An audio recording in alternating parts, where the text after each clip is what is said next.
Hello and welcome to Theology on Tap. My name is Andy and I've been a preacher for over 30 years. And it's kind of weird. I was born a Christian, I think. I always believed in Jesus Christ. But as I got a little bit older and going to church, I found that I got along with agnostics and atheists much better than those who are Christians. The church always judged me and kicked me out many times. I think I got asked to leave the church at least 10 times in my lifetime. Why? Maybe because I curse, the way I dress, my jokes. They didn't like my jokes. So in a way, they're rejecting me and my personality as a person who I am. But to be honest with you, like if you left the church, you know this. There are a lot of hypocrites at church, right? So if you see them in an everyday basis, you know who they are. But on Sunday, it's a little bit different, right? They act a little different. And Jesus warned religious people about that. You're a bunch of hypocrites, just actors. But I don't know how to be a hypocrite. I really don't. I'm just who I am all the time. A few years ago, I actually made a video talking about how many people have left the church, and I thought it was a good thing. So when I started my own church and started preaching the truth of Jesus Christ and the difference that He has made in our lives, and when I talked to other Christians, man, did I get it. They call me a heretic, a cult, a sinner.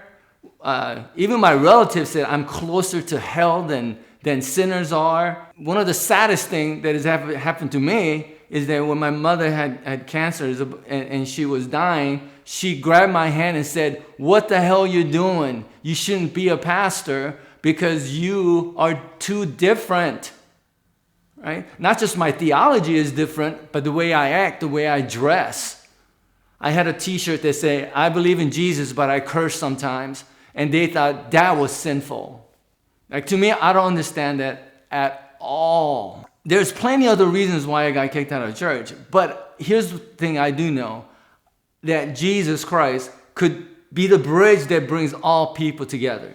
And I'm a true believer of that. Now, because of my teaching was so different than the traditional thing, of course, my church had a hard time growing.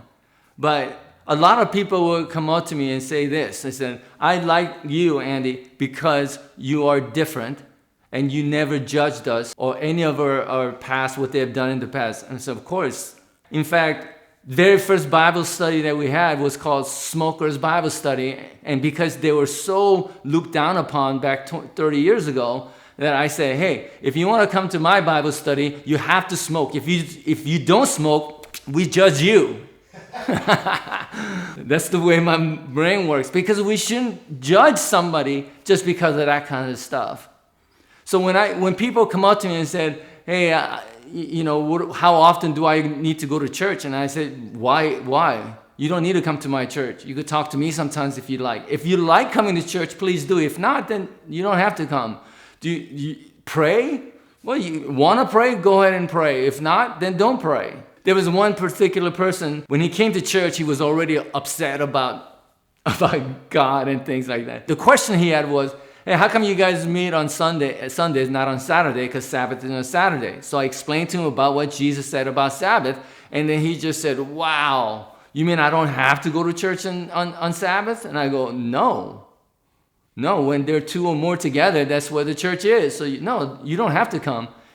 And because I said that, he came every Sunday because he really liked the fact that he's doing it out of his heart rather than doing something because he's being lawful, being obedient to the law. The law has been fulfilled, Jesus said. There's no more law. That's why I said there's no morality. It's not about right and wrong. It's about relationship with Jesus Christ.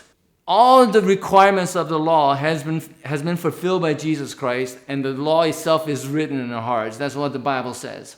So I want to invite you, those who have left the church, agnostics, atheists, it doesn't matter.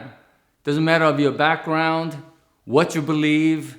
There's so many walls that divides people in this world through religion, gender, to all this new politics and all that science nonsense that is dividing people. The good news of Jesus Christ is that He's going to tear down the walls where He's the bridge that unites all people together, because that's His goal, to bring all things in heaven and earth together in Jesus Christ. So let me share this good news with you, and you will never ever be judged. Subscribe to this channel. Tell all your friends who have left the church. God bless you, and I will definitely see you next time.